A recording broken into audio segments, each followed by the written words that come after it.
All right. Good evening, everyone. Thank you for joining us tonight to discuss the Dulles Green Comprehensive Plan Amendment.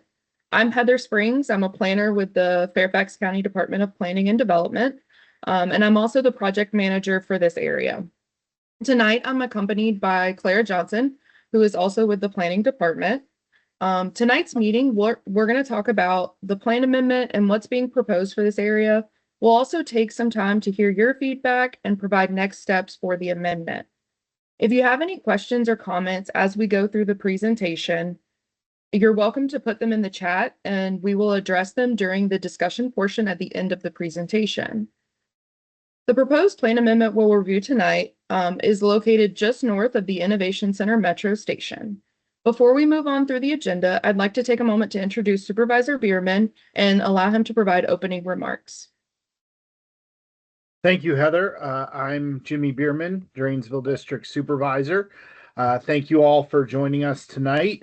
Tonight's actually a follow-up to a community meeting sponsored by the county back in November 16th, 2023, before I was in office, to discuss a proposed amendment to the comprehensive plan, for the Innovation Center transit station area. 3 nominations are under review by the county, but tonight's meeting will focus on the proposal to add multifamily housing on the county-owned park parcel at the end of Dulles Green Drive and a portion of the Dulles Green apartment parcel. The vision of the Innovation Center transit station area is for a vibrant area neighborhood that takes advantage of proximity to transit, and that places compact mixed-use development closest to the transit station. This is part of transit-oriented development in the county, where we try to have housing near infrastructure that can support it. Significant effort was made during the replanning process to the plan for needed public infrastructure, including roads, pedestrian, bike facilities, public facilities, and open space. And just earlier this year, it was really fun. We broke ground on a planned improvement now under construction, which is a 10-foot wide shared use path along with 2 14-foot wide pedestrian bridges over Horsepen Creek, connecting the Innovation Metro Rail Station to adjacent neighborhoods via Ferrugi Court and Apgar Place. So it's going to be easier to get from portions of this neighborhood over the metro. And there are going to be also, frankly, neighborhoods that right now would have to go all the way around, now are going to have easy access to the metro. So we're really excited about that shared use path. Tonight, staff will provide additional details on the proposed plan amendment and give an update on their work to date. And there'll be time at the end to answer questions and hear from the public. Again, thank you for participating in tonight's meeting. We always appreciate it. And my office is always open. On the line from my office are my chief of staff, Ben Wiles, and my Herndon area coordinator, Jenny Phipps, who is, actually both of them live in Herndon, but they know all things Herndon. So thank you very much. Appreciate it. Thank you, Supervisor Bierman. So we're going to talk about changing land use guidance in the comprehensive plan for Dulles Green. So before we go on, it's important to understand what the plan is and how we use it. Let's start by watching a 2-minute video about the county's comprehensive plan. And let's see, there we go. I'm not hearing sound. Oh, there it is. Yeah. Got it. Welcome to our Planning 101 video series featuring short videos on long-range planning in Fairfax County. In this series, we'll be taking you through terms and documents that are important to long-range planning and how our residents can participate in the process. So let's get started. Do you ever wonder what determines the pattern of development in a community? Sure, people buy land and build houses, businesses, hotels, and other types of buildings. But what determines what goes where? Well, if you live in Fairfax County, you can start by looking at the comprehensive plan. The comprehensive plan identifies county priorities for land use and is a guide for decisions that impact the built and natural environment. That includes What types of development are recommended where? How intense those developments might be? Ensuring Fairfax County has long-term plans that promote livable, prosperous, and equitable communities. The foundational guide for all development and growth in the county, the one big long-term plan that guides it all, is the Fairfax County Comprehensive Plan. The Comprehensive Plan is, yes, required by state law, and it is also used as a guide for decision-making about how land is developed and used, a reference for the public on strategic goals when it comes to development in the future of the county. The Comprehensive Plan includes general county-wide policy recommendations for land use, housing, heritage resources, the environment and sustainability, public facilities like schools, fire stations, and parks, and transportation systems, including roads, trails, and transit, among other topics. It also includes 4 area plan volumes. Those area plans include recommendations organized by 4 geographical areas in the county. These recommendations give guidance on how land could be used in the future. But we should make it clear, the plan does not determine when or what developments will actually happen. The Comprehensive Plan also includes a plan map that shows recommended land uses throughout the county. Think of the Comprehensive Plan as a general guidance for land use, which creates the vision for the future of the county. While we have an idea of the types of uses that are preferred for the different areas of Fairfax County, it's up to the board to approve proposals to implement the plan. With the Comprehensive Plan, Fairfax County has a layout and a map for the future. It provides an outline for the Board of Supervisors, and neighborhoods and communities have guidelines for what can be developed and how residents in the community's priorities can be met. The Comprehensive Plan provides a roadmap for how the place where you live and work could change in the future. It helps guide development for the benefit of current and future residents, workers, and visitors. Thanks for watching our first short video on long-range planning. Stay tuned for more videos and to learn how you can get more involved.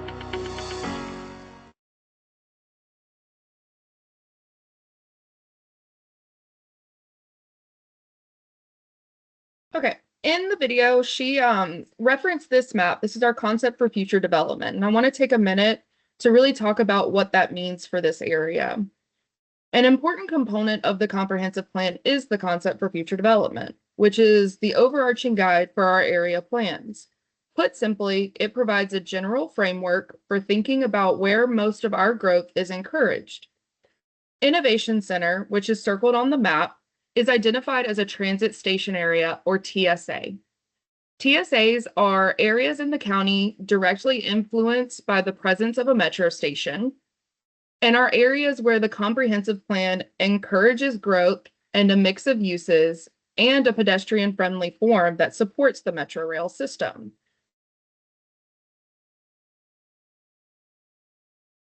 You might be wondering where we are now. We are in the middle of the county's plan amendment process. We held an initial community meeting in November of 2023 when this was initially added to the work program.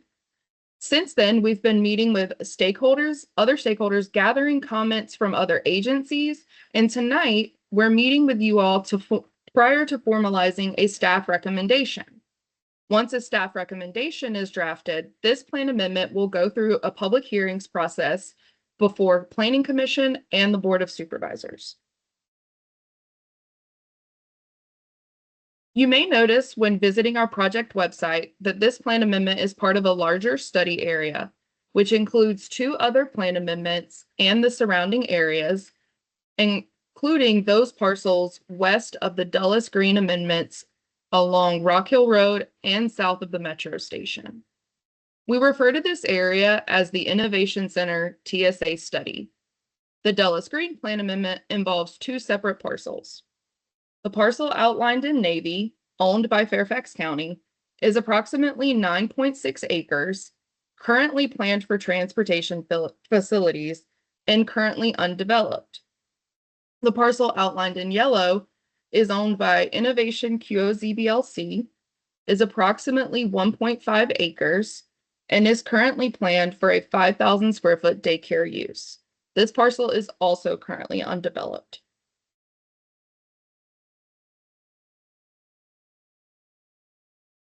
The Dulles Green Plan Amendment proposes a new multifamily use on this site.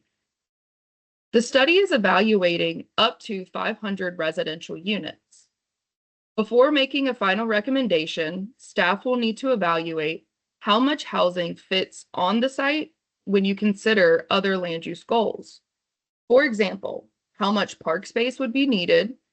The more housing, the more park space needed.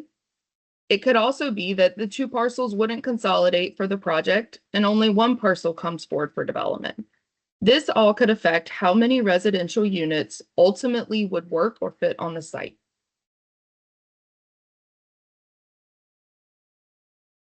We consulted with county agencies, public services, and infrastructure providers to determine what the impact would be of proposed development. There are significant environmental constraints in this area. It is largely encumbered by resource protection area and FEMA designated flood hazard area. The county designated RPA is a separate delineation to FEMA flood hazard areas, though they often coincide. And it indicates an area where new development cannot happen. Approximately 6.1 acres of the county-owned parcel falls within the resource protection area, leaving 3.5 acres of developable area.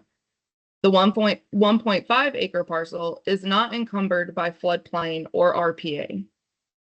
When we coordinated with the County Parks Authority staff, they indicated that new development would need to meet the county's urban parks framework. This means new development would have to provide active public park space on site. This would be in addition to the open space associated with floodplain and RPA. New housing at this location would meet the county's housing objectives of providing more opportunities and especially housing that's accessible to transit.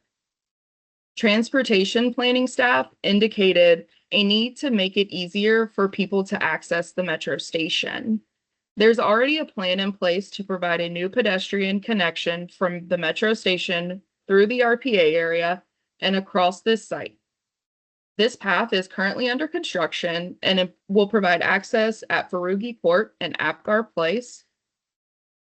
The development should also be designed in such a way that it will transition to nearby neighborhoods.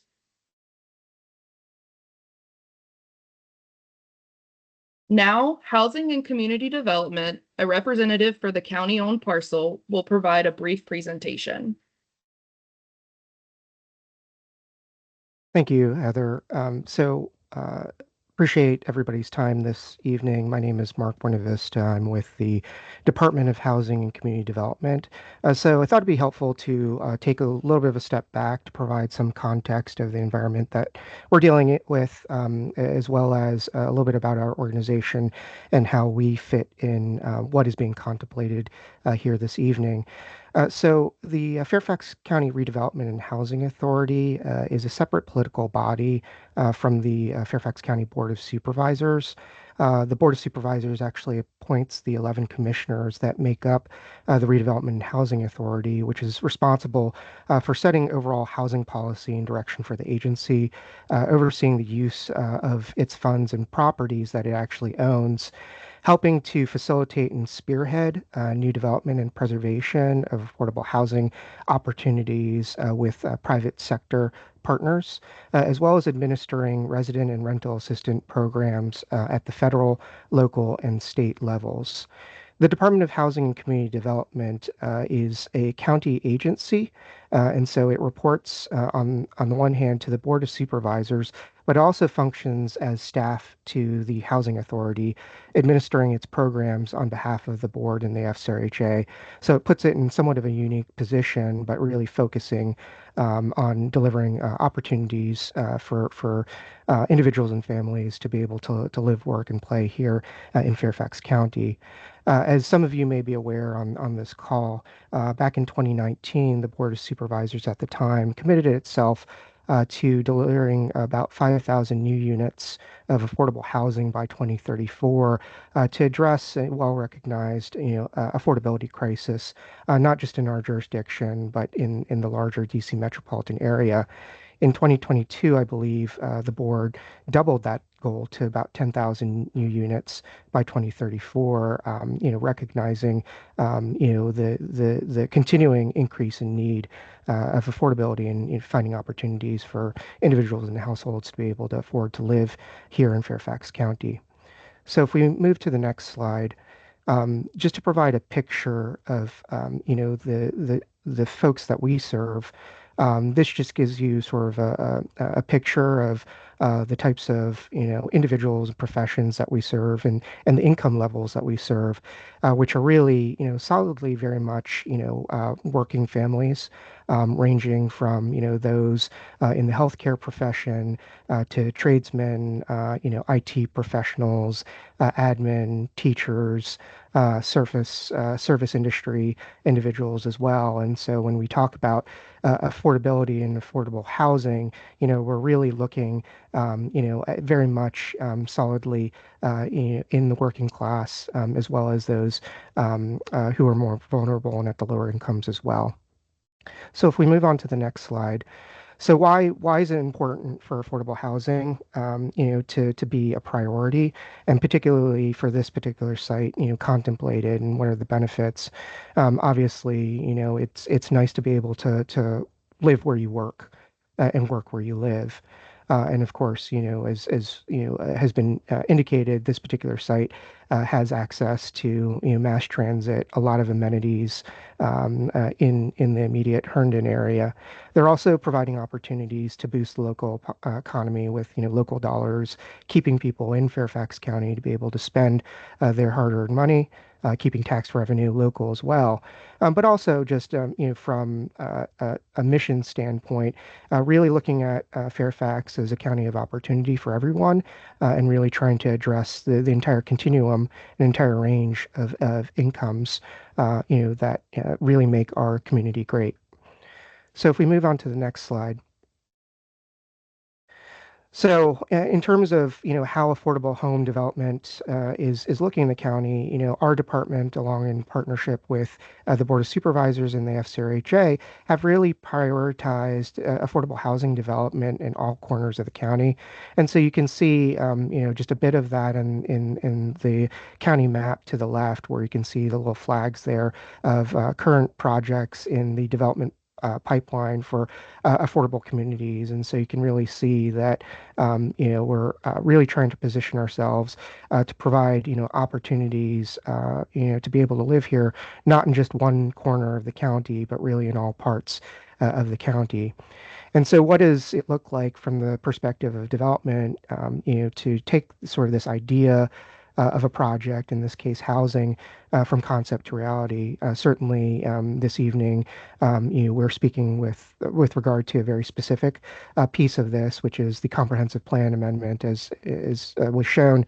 Is really sort of just identifying at a very high level, potential use, that we can consider for this site.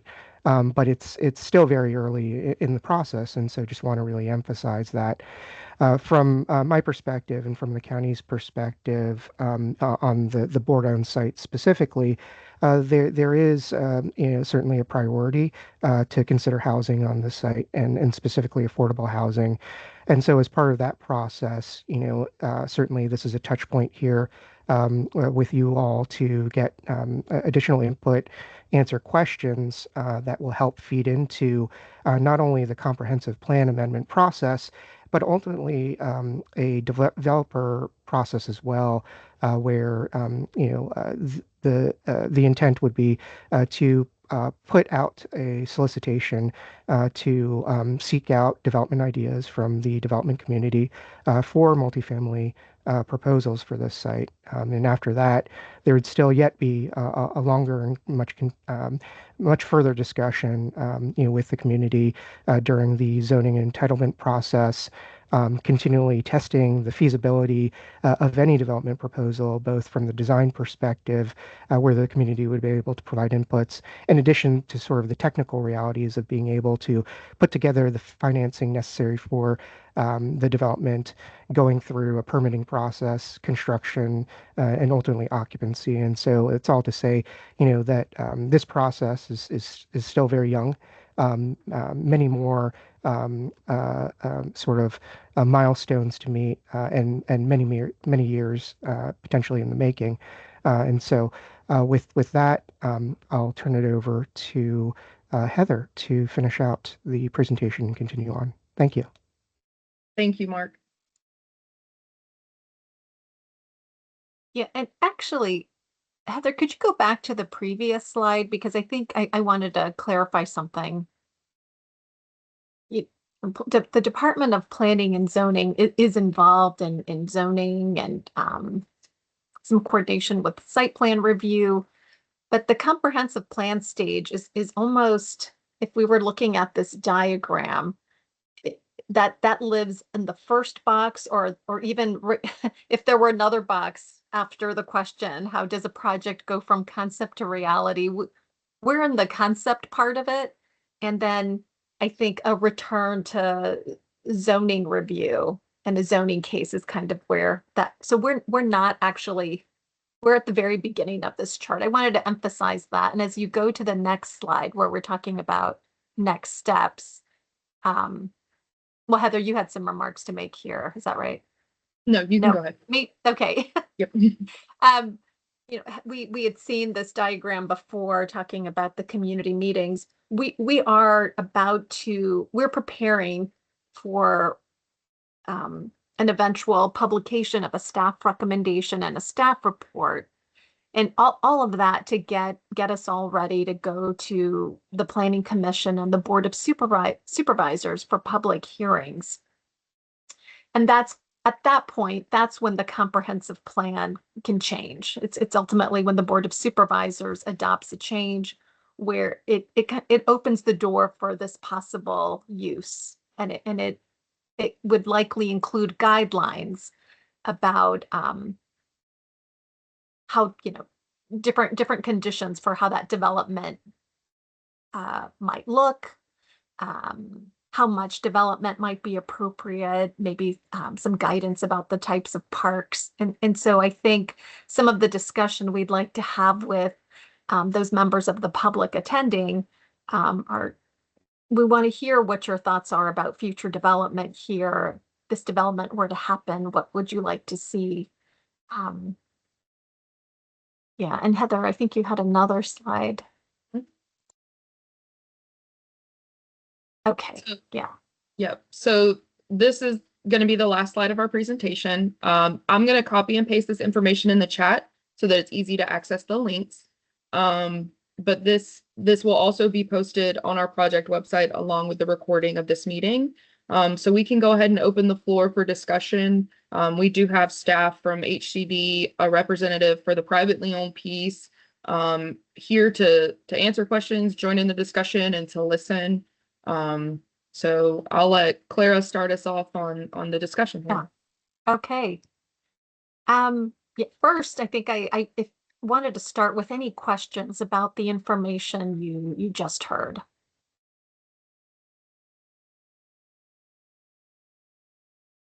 And let's see, and I guess I should check the chat. I know Heather just put some information in the chat, so I want to make sure I don't lose any questions that might have appeared there. Yep, I don't see any questions in the chat just yet. Thank you. All right, folks, this meeting is really for us to hear from you. And so really, wherever you are with your questions about the process, maybe you didn't attend the first community meeting, really encourage you to share your questions with us.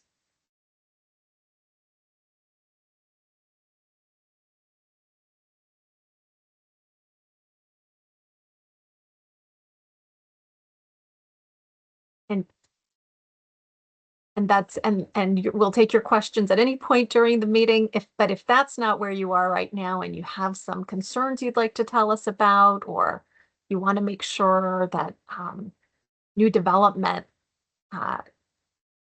as we think about new development, that we not forget some development consideration, we'd like to hear that as well. Hi, everyone. My name is Alyssa Bachelor Causey. I am a resident of the Coates District, so right on the south side of the right on the south side of Innovation Station, Yeah. and also incoming district representative for Drainsville on the Planning Commission. So both in my backyard, I guess you could say, and also something that we're going to be looking at. However, I'm not on the Planning Commission right now, and so I'm coming to you today as a private citizen who is very interested in seeing the development in this area. And I will say that I really love the idea of this area. Obviously, there are a lot of considerations that I didn't know about FEMA and many other designated areas, but I do like the fact that this could be a mixed use area. One of the things that, kind of living around the Innovation Station hub at the moment is that there is a great amount of residential, not a whole lot of retail that has moved in at the moment. And I know that that continues to be a struggle for the county as we kind of are moving around with challenges related to just commercial kind of space in general. But that is something that I would like to see in this area. And one of the reasons that we were really excited, actually, many years ago to move to this area, having a metro station is a big deal, and being able to live, work, and play in the neighborhood where you live is also a really big deal. So great plan.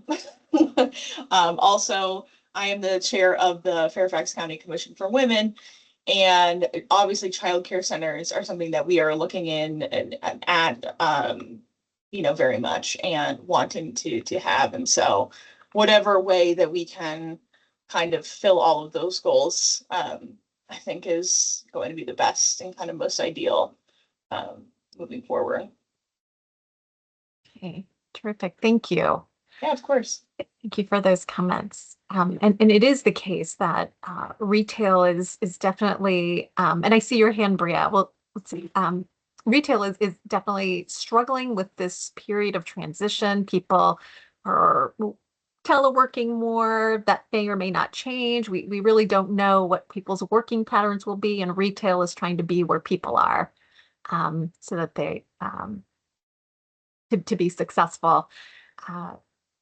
But what we have heard from the retail community is that more housing in these kinds of core mixed-use environments really supports the retail that could potentially be there.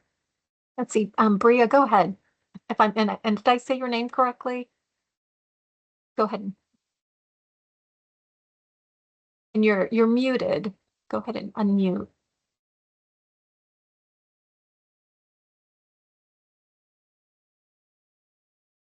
Did we lose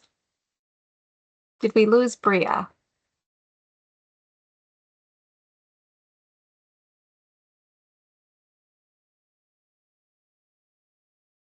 I'm just trying to see if she's still on my participant list. Oh, she said she's having technical difficulties. Okay, if you want to if you're able to access the chat to ask your question, we'll look out for that. And feel free to raise your hand if you want to try again with unmuting. All right. Anybody else about what they hope to see in this area? The station's now open. I've been involved in planning efforts in the past, both before the station opened. People had hopes for this area, what it could be. Now we know the station location. We know what it looks like. Yeah, Eric, go ahead.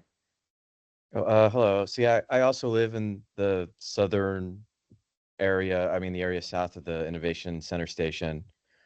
Yeah, and it's been exciting to see the area sort of grow and develop after the station opened. But yeah, I just wanted to echo the earlier statement about like the lack of retail, and not to beat a dead horse, but I guess specifically like maybe like pharmacies or grocery stores or like the kinds of things that would be helpful to have that would mean that, I don't have to drive somewhere versus walk somewhere. So not just, I mean, restaurants are nice and all, but just like the sort of basic things you need in a community to make it a community versus just, some houses in a suburb or something like that. Yeah, got it. Yeah, that is a challenge for this particular metro station area. Um, because ultimately the goal of mixed use development is to minimize the need to take those trips to meet your daily needs. And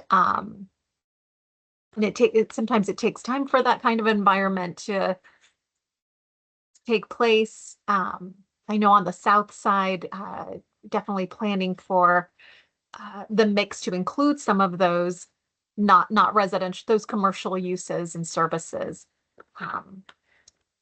But the development that's come forward up to this point has mostly been housing. So yeah, got it. And all right. Okay, got it. Yeah, I see. Yeah, grocery store. Yeah. All right. Anybody else, as they're listening to the conversation, something they'd like to add? What about on the topic of access to metro? For those of you that know the north side and have walked around there, I know they broke ground on the possibility of that for the new trail.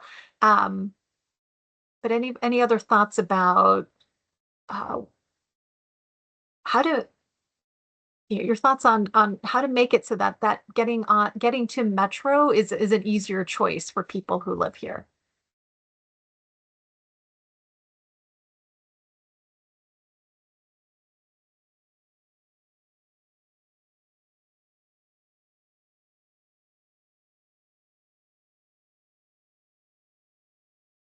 Okay. Bria put something in the chat. Yeah, I see. Yes, thank you, Bria.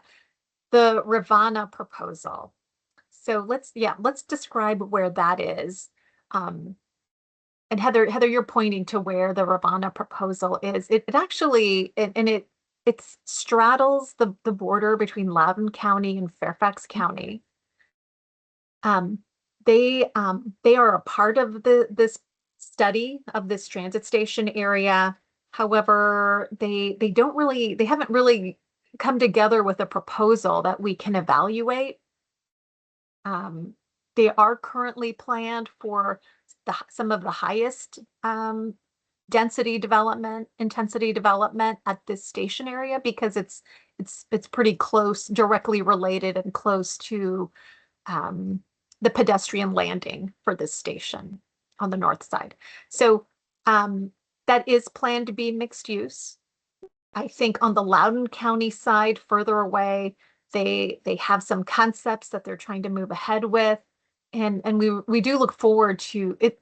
I'll say this, I'm looking forward to having them come to the county with a concept that we can move forward with, because that's ultimately the gateway to the transit station area. If that development's happening in Loudoun County, we want to make it a comfortable walk, an active and safe feeling walk to the metro station.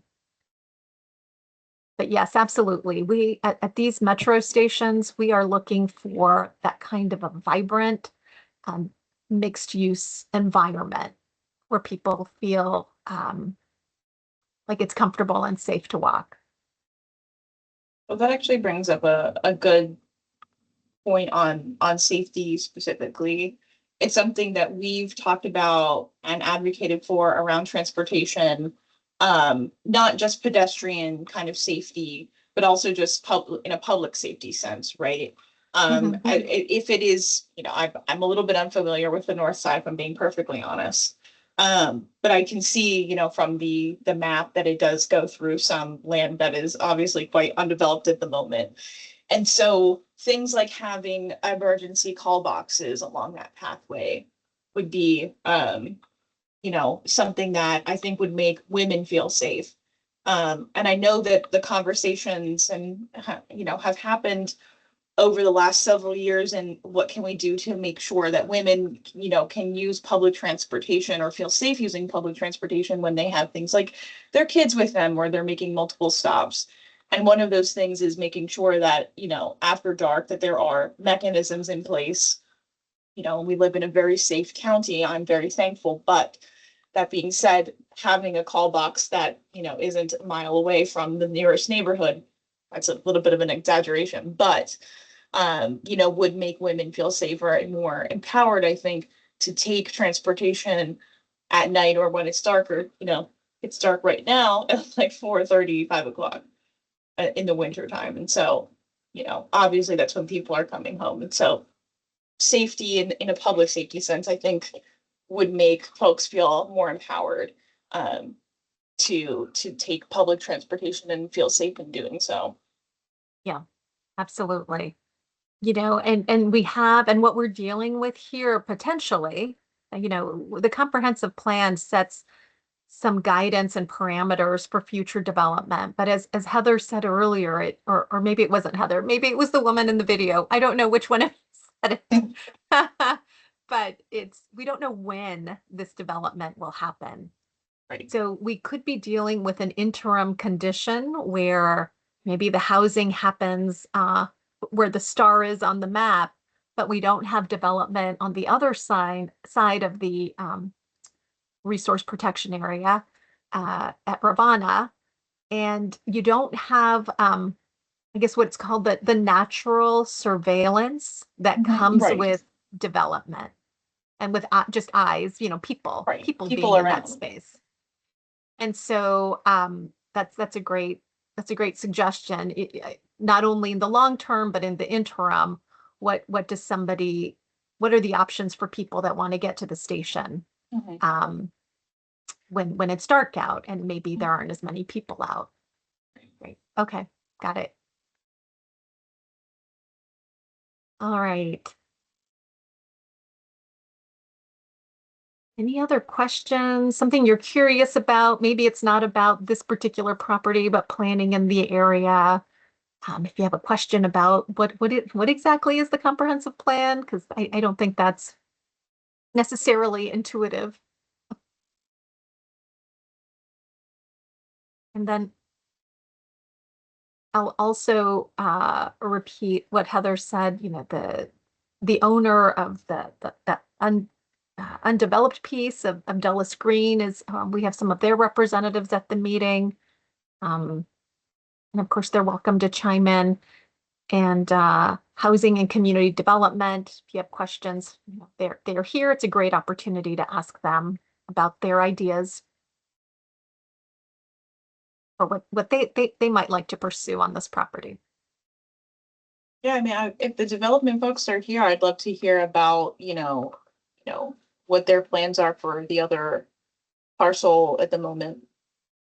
Yeah, and let me and Adam, or if somebody on your team, if you want to speak up. So, I don't think we spent too much time talking. We kind of talked about how this could develop with one parcel or maybe two. I think what staff is considering is adding an option to the comprehensive plan where multifamily housing could occur. That's what we're studying. And thinking about what happens if it's just the county-owned piece that comes in, or maybe there's the opportunity for a coordinated development, a partnership perhaps, where both parcels could be designed all at once for multifamily housing. So I think, did I see that Adam was on the call? Sure, yeah. Clara, Heather, thanks for hosting tonight. Appreciate the insight into everything. I'm Adam Cook. I'm with Peterson Companies. We own the property outlined in yellow. And our ambitions for the property are really to comply and further the mission of the county and, the, groups on here from the housing department in relationship to their affordable and workforce dwelling unit goals. So this being a transit-oriented development, the county has multiple layered strategies and agreed policy around developing any space within, quarter acre, quarter mile, half mile of metro stations with, affordable, accessibly priced housing opportunities. So really our ambitions for the property are to maximize that initiative and policy that the county has already put in place and comply with those ideas. And ultimately, you can reference the SSPA that was filed, 2 years ago now, on these mutual properties, where we really outline the vision for these properties coming together to maximize the opportunity for that desired use case, both from a housing mission as well as a county policy perspective. So happy to talk to that at nausea. You can reach out to me independently if you have questions, or happy to field any questions right now. But again, thank you to all of the county teams. There's been so much work in this corridor, and obviously it's really important to get it right. So we appreciate all those efforts. Great, thanks, Adam. I see an additional question about sidewalks, especially along Rock Hill Road, and that this part of Rock Hill Road is definitely not an improved Rock Hill Road. It's lacking in sidewalks, as Bria is pointing out. And so I think when you're mentioning the 7-Eleven, that's the 7-Eleven that's north up in the town, right? Yeah. So for the Fairfax County piece, yes, in the transportation part of the comprehensive plan, as development comes in, as funding is available for road improvements, this segment of Rock Hill Road is planned to be improved, to have curb and gutter and some sidewalk. I would have to confirm because I don't remember. I'm assuming that's on both sides of the road. But I think I would want to double check that. So Bria, if I know if you want to email Heather, I can confirm that detail about it. I just don't happen to have that in front of me right now. But if you want to share with Heather your contact information, we're happy to look up that detail. Alternatively, we can perhaps summarize some of the questions and answers from this meeting, and we can make that as a document that we post. All right. Anything else? I think that the next, there are a couple of things to look out for if you want to track what's happening with the comprehensive plan amendment. Alternatively, what's happening with the effort over at Housing and Community Development. I'll go first with the plan amendment. The next step would be to look for the staff report that gets published. We also have a project that we're a plan amendment for the west side of Rock Hill Road, north of Innovation Avenue. We're calling that plan amendment the Rock Hill Road Plan Amendment. We may be sending out flyers. If you got this, I'm not sure how you, and as a matter of fact, if you don't mind sharing how you learned about the meeting, we always like to know which of our communication was successful and getting to people that are interested in the topic. We'll use all those same methods to advertise a community meeting that I anticipate would take place in the coming months for that. So that might be of interest. But do look for the staff report, and I would say that would the soonest be in a couple of months as we schedule and prepare for public hearings. And you can look at the webpage for this plan amendment to see when that's scheduled, and we would post a staff report there. And then Housing and Community Development, for your effort, did you want to share what your next steps were? Sure, Clara. So appreciate that. So right now, certainly the comments here have been very helpful for staff within housing and community development.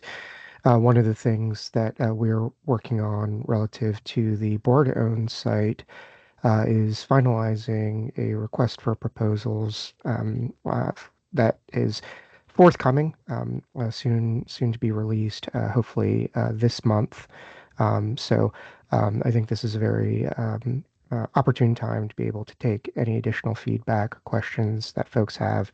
We'll use those as data points as we move forward with a solicitation to the larger development community, which, of course, will not only contemplate the board-owned property, but certainly will welcome ideas relative to the private property owned next door. So looking forward to that, and I appreciate the opportunity to be here this evening. Great, thank you. All right, for those of you that have been sitting, thinking about your question, I'll ask one more time. And of course, if you don't, if you leave this meeting, think of your question later tonight, tomorrow, later this week, please, I encourage you to reach out to Heather, and we can get back to you, try to get an answer to your questions. I will ask other staff on the call and in Supervisor Bierman's office. Are there any questions you have for attendees today? Or any comments to add as we close the meeting soon? No, excuse me. This is Jimmy. Not at the moment. Just wanted to say that our office is open. You're always welcome to reach out to us with questions or concerns. Interestingly, you saw demonstrated tonight part of the process because Alyssa is going to become the planning commissioner, and a lot of this work that is done, a lot of trying to figure out nitty gritty and coming up with perspectives like, as she was pointing out, more lighting or call boxes in a darker area. That's the type of stuff that really does often get worked out at the planning commission before it even gets to my office. Similarly, though, it's always something we're always open to hearing suggestions or questions or concerns. Clara was correct about talking about how as new development moves up Rock Hill Road, there's obviously an intention to get curb and gutter and to extend sidewalks. But that's part of the planning and development process. We get things called proffers. We work with developers, but sometimes that doesn't get us as far as we need to go. And sometimes you end up coming to my office, and my office then works on getting you your sidewalk or extending those sidewalks.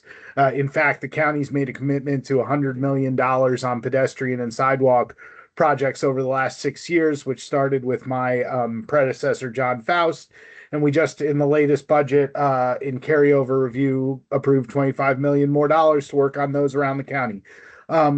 So I bring that all up to say that a lot of people on this call, there are a lot of different touch points.